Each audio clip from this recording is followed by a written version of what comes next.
योग वशिष्ठ महारामायण सुनते रहने के लिए हमारे चैनल को सब्सक्राइब करें और बेल आइकन जरूर दबाएं।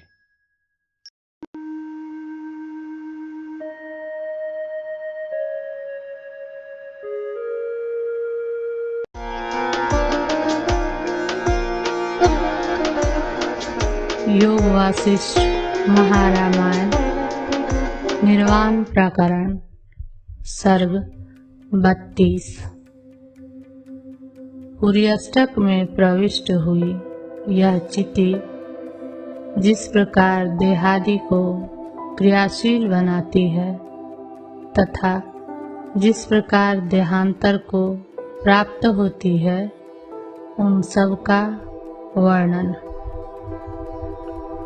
श्री महेश्वर ने कहा, हे मुने, पूर्वोक्त प्रकार से पुरुषों के पुर्यष्टक में प्रविष्ट हुई यह श्रेष्ठ चिति किस प्रकार ऐहिक एवं पारलौकिक कार्य करने वाली होती है और उन कर्मों के अनुकूल देहादि में स्पंदनशील होती हुई किस प्रकार अविद्या प्राप्त करती है, वह सब मैं कहता हूँ, आप सुनिए।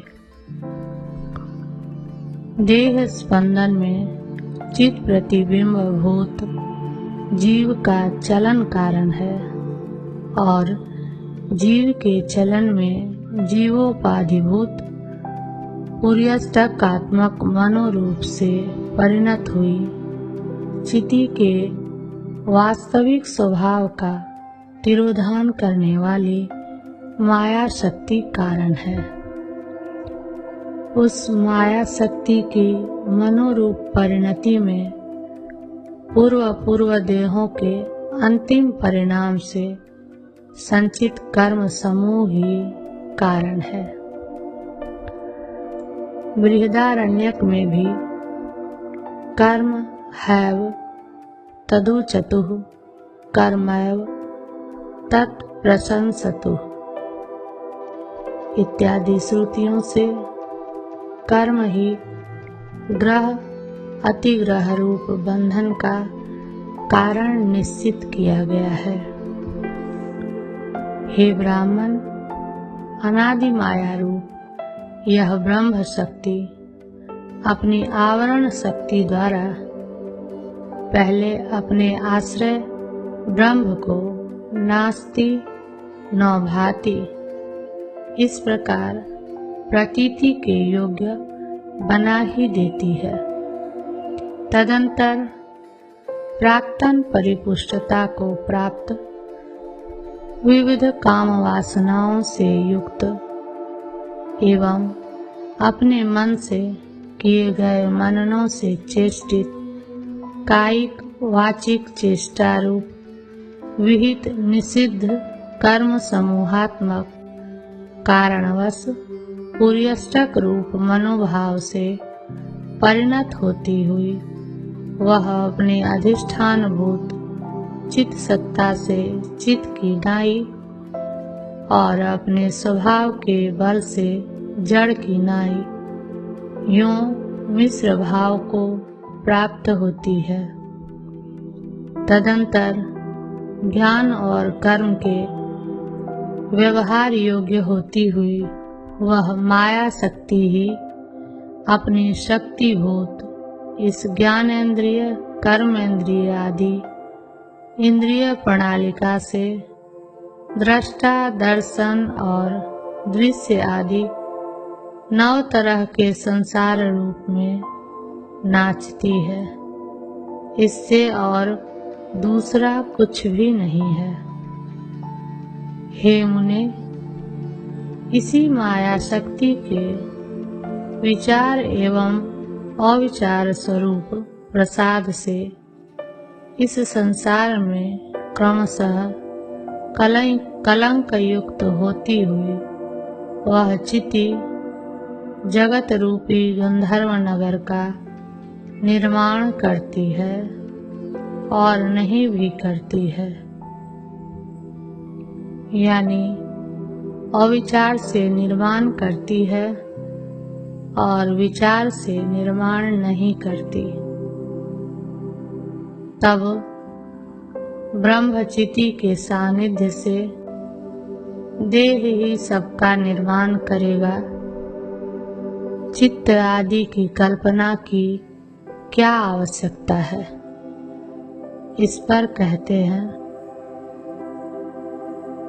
चित्त, मन, बुद्धि और अहंकार के न रहने से यह देह दीवार की नाई जड़ होकर मूक रहती है, और उनके रहने से तो आकाश में फेंके गए पत्थर की नाई यह स्फुरित होती है।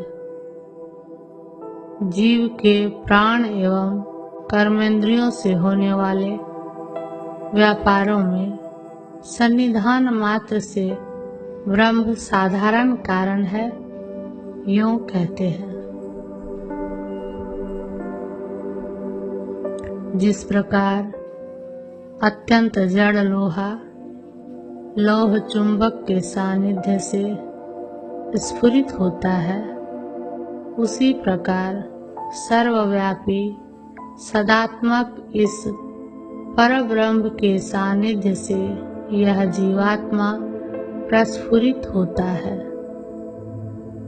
बुद्धि आदि के प्रकाश और ज्ञानेंद्रियों के प्रयोजनों में अपने प्रतिबिंब के समर्पण द्वारा चिति असाधारण कारण है।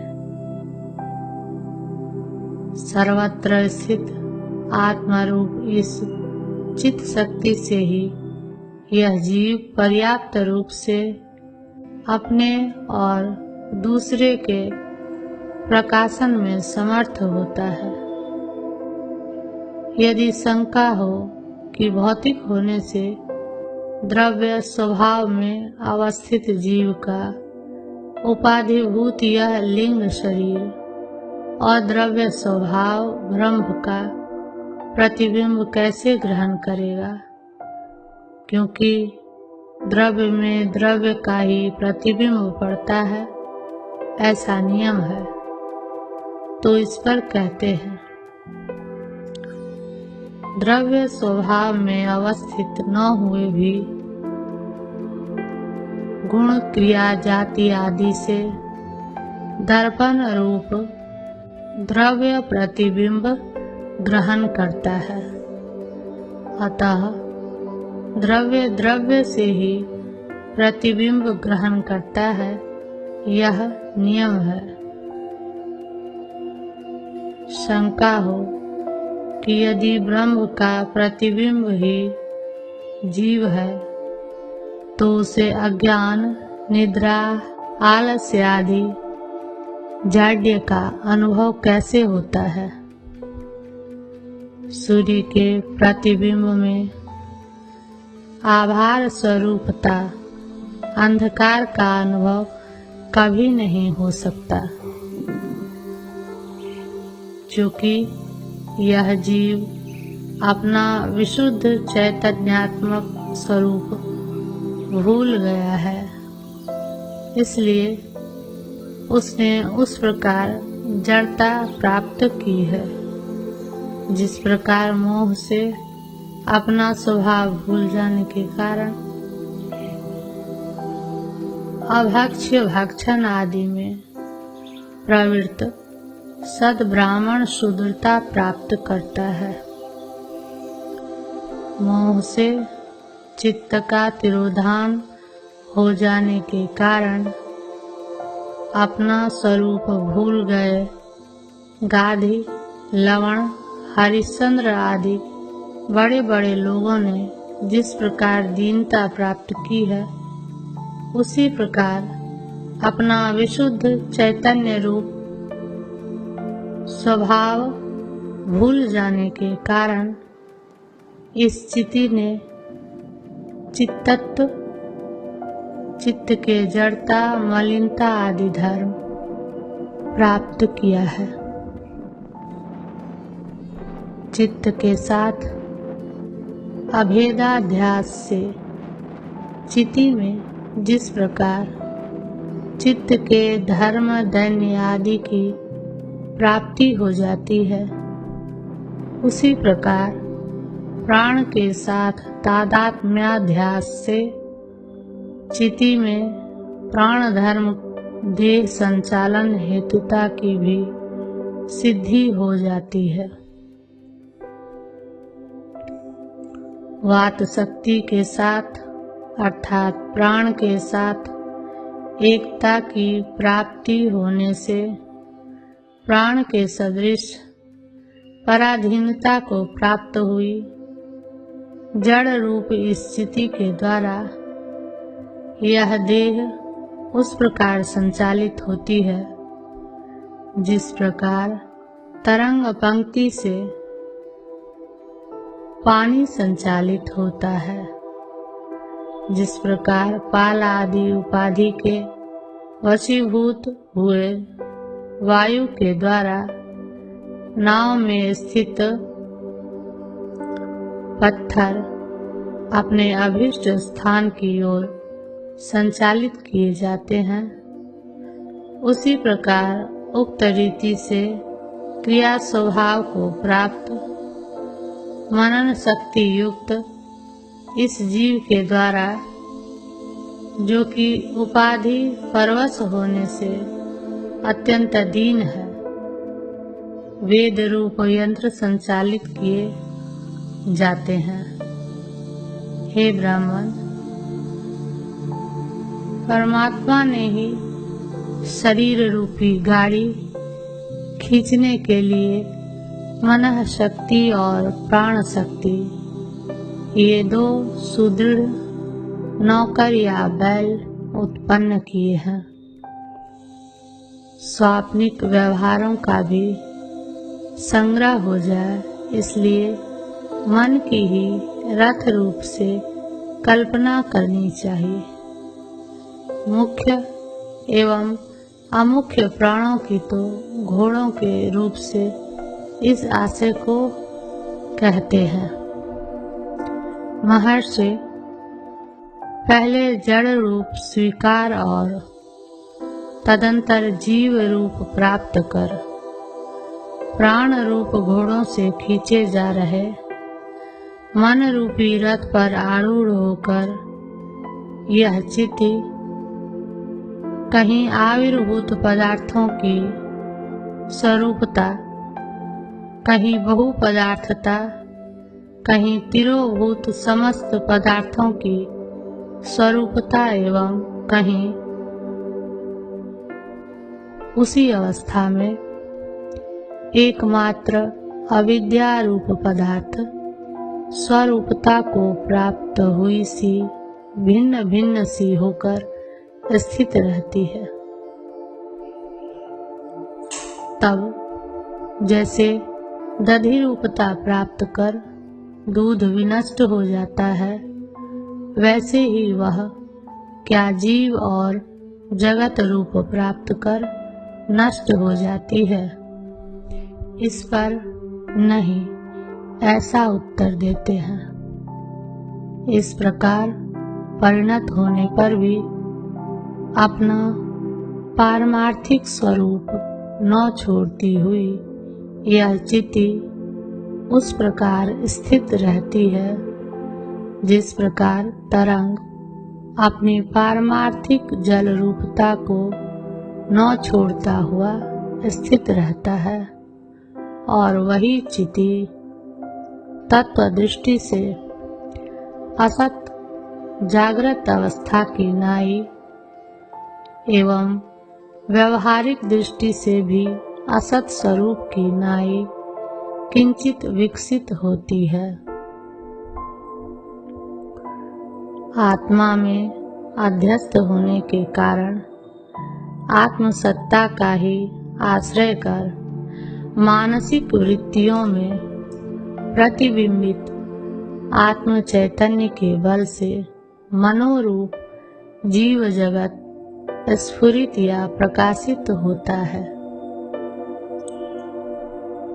जैसे इस सूर्य आदि प्रकाश का आश्रय कर घटादि पदार्थों में स्थित रूप शोभा प्रस्फुरित होती है, वैसे ही मन की वृत्तियों में प्रतिफलित आत्मा की चैतन्य सत्ता का आश्रय कर यह जीव जगत प्रस्फुरित होता है।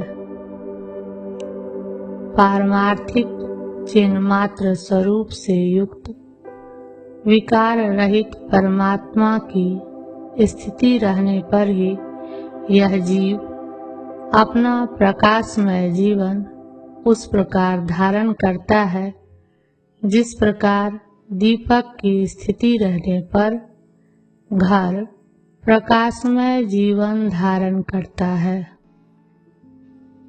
अब तक चिति देह चेष्टा के प्रति कारण है, इसका उपादान किया गया। अब उसकी देहांतर में प्राप्ति का प्रकार बतलाने तथा वैराग्य उत्पन्न कराने के लिए देह से होने वाले दुखों का विस्तार पूर्वक वर्णन करते हैं। अज्ञान अवस्था में इस जीव की आधियां एवं व्याधियां उस प्रकार उत्तरोत्तर स्थूलता प्राप्त करती है जिस प्रकार जल का तरंग रूप और उस तरंग रूप का फेन रूप उत्तरोत्तर स्थूलता प्राप्त करता है। जैसे तरंग रूप के होने पर जल विषमता प्राप्त करता है, वैसे ही आधि एवं व्याधि से आक्रांत शरीर रूपी कमल का भ्रमर यह जीव दैन्य दुख आदि विषमता प्राप्त करता रहता है। जिस प्रकार सूर्य दर्शक की दृष्टि में अपने ही द्वारा प्रकाशित हुए मेघों से अदर्शनीयता मलिनता आदि विवस्था प्राप्त करता है, उसी प्रकार सर्वशक्ति रूप होने पर भी वही चित शक्ति मैं चित नहीं हूँ, इस भावना से इस देह में दीनता आदि विवस्था प्राप्त करती है। उपर्युक्त मलिनता आदि विवस्था के कारण ज्ञान की अनधिकारिणी योनियों में जन्म ग्रहण कर रही यह चित्त शक्ति मूढ़ता से अपना स्वरूप उस प्रकार नहीं जानती जिस प्रकार मदिरा आदि के घन मद से आक्रांत हुआ पुरुष खड़ग आदि से अपना अंग छेदन नहीं जानता। तब चिति का मोह कब नष्ट होता है, इस प्रश्न पर कहते हैं, जिस प्रकार मद आदि से जनित घनीभूत मोह में फंसा हुआ जीव कुछ समय के बाद अपने कर्मों का स्मरण कर मोह रहित हो जाता है, उसी प्रकार अपने स्वरूप का स्मरण कर इस चित्त शक्ति का मोह नष्ट हो जाता है। अब देह त्याग का प्रकार बतलाने के लिए भूमिका बांधते हैं। जिस प्रकार कोढ़ी पुरुष अपने गलित अंगुली आदि अंगों के स्पंदन की इच्छा नहीं करता, उसी प्रकार जब प्राण की स्पंदन शक्ति अंग संवित्तियों का हृदय में लिंगोपसंहार से प्रमोष हो जाने के कारण हाथ पैर आदि का अनुसंधान नहीं करती, तब देह के हृदय में स्थित भूसुंडोपाख्यान में वर्णित पद्मपत्र देह में संवित्तियों का स्पंदन न होने से प्राण संचालन के अनुकूल होकर वैसे कंपित नहीं होता जैसे कि लोक में यज्ञ में ऋत्विजों द्वारा अस्पष्ट काष्ठ पात्र कंपित नहीं होता। हृदय प्रदेश में स्थित उस पद्म पत्र के कंपन शून्य हो जाने पर ये प्राण भीतर तेज में उस प्रकार विलीन हो जाते हैं जिस प्रकार लोक में पंखे के कंपन शून्य हो जाने पर पवन की शक्तियां विलीन हो जाती हैं। प्राणवायु का दूसरों के साथ संबंध विच्छिन्न हो जाने पर यह जीव निष्पूर्ण मुक्ता को रूपात्मक उपाधियों के विलय से निराबाध पूर्ण तथा नामात्मक उपाधियों के विलय से मूक कारणात्मक के स्वरूप को ऐसे प्राप्त होता है जैसे आकाश वायु के शांत हो जाने पर रजः कण कारण रूपता को प्राप्त हो जाता है।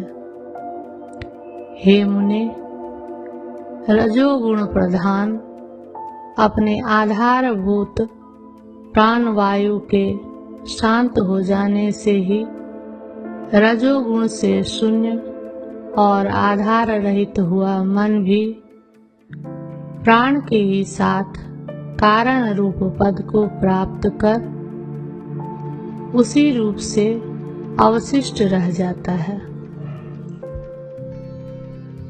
तब क्या वह सर्वथा नष्ट नहीं हुआ? इस पर कहते हैं,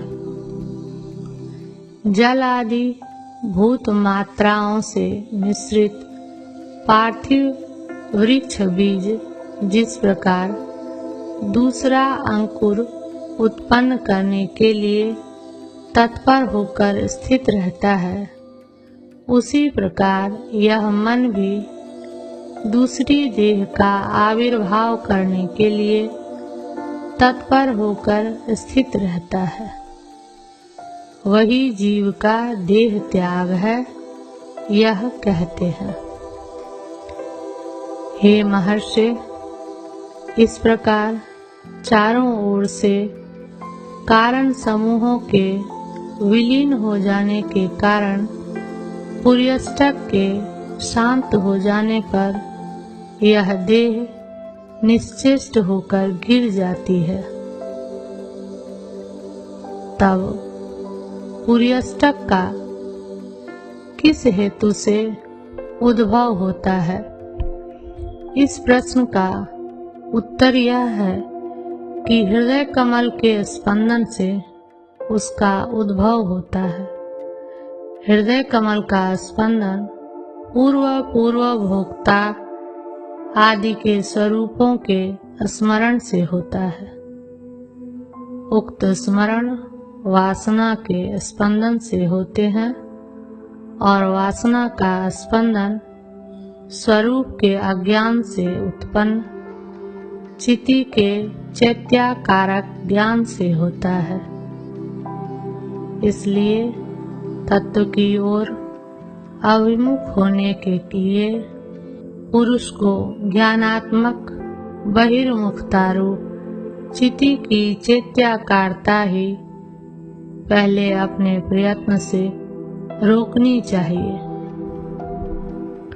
मोह से यानी अपने स्वरूप के अज्ञान से उत्पन्न चिति में विषयाकारता के ज्ञान से वासनाएं स्पंदित होती हैं।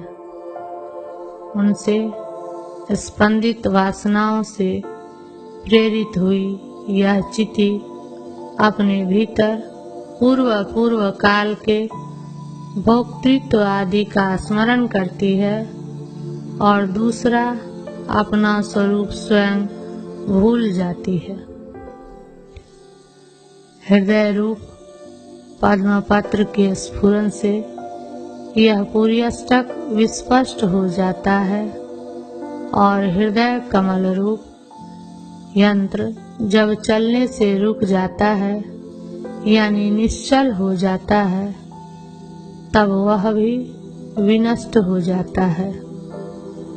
हे द्विज, जब तक देह में पूरी अष्टक विद्यमान कही जाती है, परस्पर विरुद्ध वात, पित्त और कफ नामक मलों के तथा वासना के मलभूत राग, द्वेष आदि दोषों के प्रकोप से एवं शस्त्र आदि से किए गए देह के छेदन भेदन आदि अवस्थावश जब यह हृदय कमल रूप यंत्र देह के अंदर स्पंदित नहीं होता, तब यह पूरी अष्टक धीरे धीरे उस प्रकार विलीन हो जाता है जिस प्रकार पंखा रोक देने पर वहाँ की परंपरा आकाश में विलीन हो जाती है। जब शरीर का हृदय कमल रूपी यंत्र सदा चलता रहता है, तब यह जीव अपने संकल्पवश मरण आदि हजारों दुख प्राप्त करता है। इसलिए भोग की वासना से रहित पुरुषों में भोग संकल्प का अभाव होने से वे मृत्यु के अधीन नहीं होते। राग, द्वेष आदि मलों से रहित वासना जिनके हृदय से हटती नहीं, वे अटल एवं समान रूप वाले जीव जीवन मुक्त होकर दीर्घायु रहते हैं। पद्म यंत्र के रुक जाने से तथा तेज में प्राण के विलीन हो जाने पर धृति शून्य हुई यह देह पृथ्वी पर लकड़ी और ढेला आदि की नाई गिर जाती है। हे मुने, ज्यों ही हृदय आकाश के वायु में अर्थात प्राण में यह पूरी अष्टक लीन हो जाता है, त्यों ही मन वहीं प्राण में ही विलय को प्राप्त हो जाता है। उस प्रकार ही विलीन हुए पुनः स्वर्ग नरक आदि का भोग कराने वाले अदृष्ट द्वारा बोधित हुए मन का हृदय आकाश में चक्षु से, मूर्धा से अथवा अन्य शरीर प्रदेशों से निकलना, यमलोक आदि में जाना, स्वर्ग और नरक का भोग करना आदि उसकी अपनी कल्पना ही है। वास्तव में स्वर्ग आदि नाम के कोई दूसरे पदार्थ बाहर हैं ही नहीं। इस आशय से कहते हैं,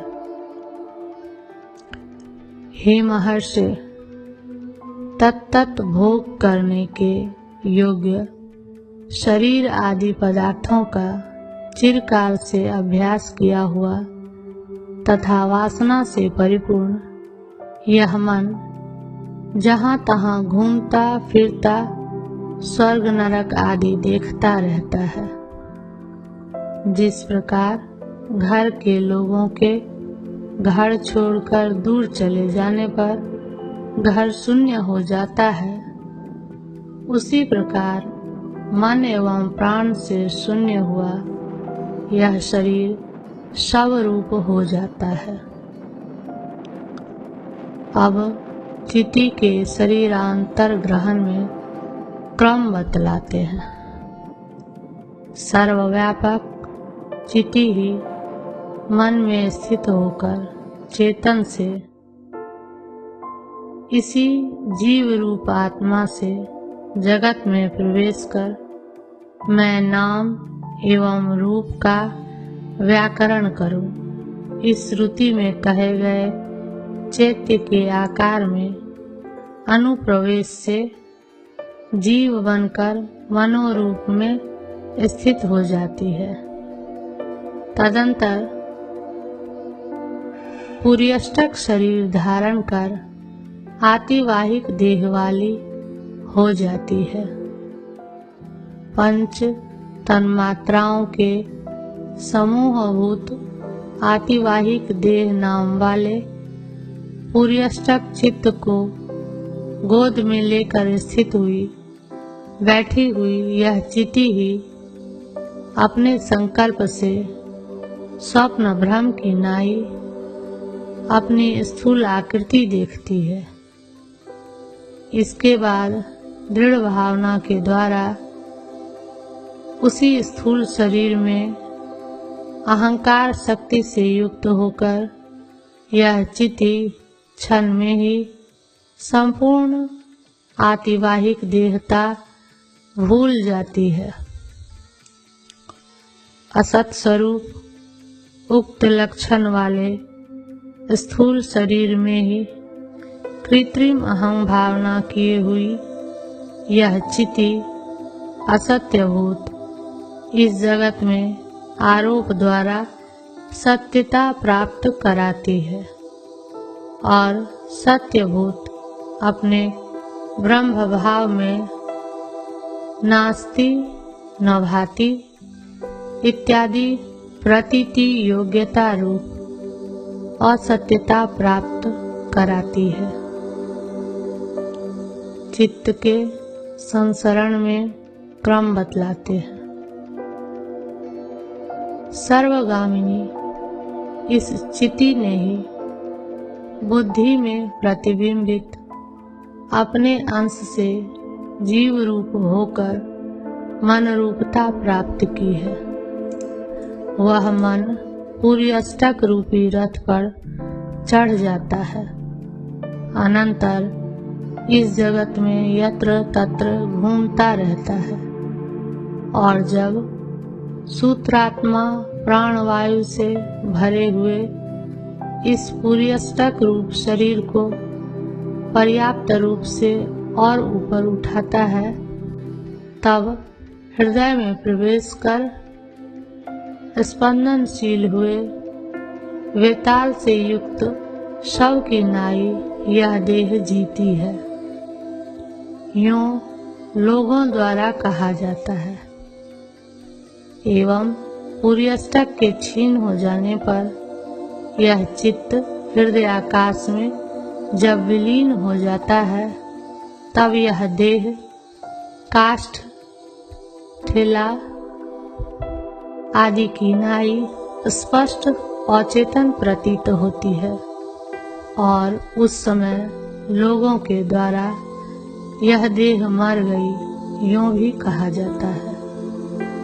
यह जीव अज्ञानवश अपनी अजर अमर ब्रह्म रूपता भूलकर कालवश प्राप्त हुई वृद्ध देह में रहने वाली असक्तता स्वयं विवस्था से उस प्रकार प्राप्त करता है जिस प्रकार पत्ता जीर्णता को प्राप्त करता है। इसके बाद वह पहले की तरह मर जाता है। हे मुने, जीव संबंधिनी पूर्वोक्त पूर्व भोक्ता आदि भावों की स्मृति रूप शक्ति से असंबद्ध हो जाने पर, अतएव पद्म यंत्र के निश्चल हो जाने पर तथा प्राण के रुद्ध हो जाने पर यह मनुष्य मर जाता है। पुनः पुनः नाना शरीरों का ग्रहण और उनमें संसरण जरा एवं मरण में ही पर्यवसायी है, यह जानना चाहिए। जिस प्रकार विभिन्न विभिन्न पत्ते उत्पन्न होकर समय पाकर वृक्ष से झड़ जाते हैं, उसी प्रकार जीवों के ये शरीर भी झड़ जाते हैं। जीवों के ये शरीर और वृक्षों के पत्ते उत्पन्न और नष्ट हुआ ही करते हैं, अतः उनके विषय में शोक ही क्या है। चैतन्य समुद्र में ये देह रूपी बुदबुदों की पंक्तियां यहाँ एक प्रकार की तो दूसरी जगह दूसरे प्रकार की होकर स्फुरित होती है। बुद्धिमान जन इनमें आस्था नहीं करते, कथित अर्थ का ही उपसंहार करने के लिए अनुवाद करते हैं।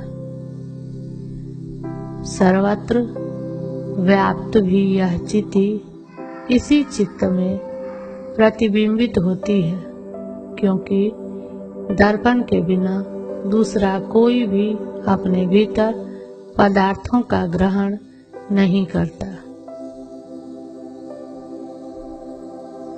हे महर्षि, चारों ओर से परिपूर्ण इस निर्मल चैतन्य आकाश में पहले के अपने शुभाशुभ प्रयत्नों के परिणाम स्वरूप अतएव सुख दुख आदि फलों के भोग काल में हास्य रोदन आदि कोलाहलों से मुखरित चित और अचित से प्रचुर ये जीव जगत रूपी कल्पनाएं आपाततः रमणीय होती हुई विविध शरीरों के द्वारा जन्म मरण आदि भ्रांति से आत्मा को मोहित करने और संताप करने के लिए प्रतिभासित होती है।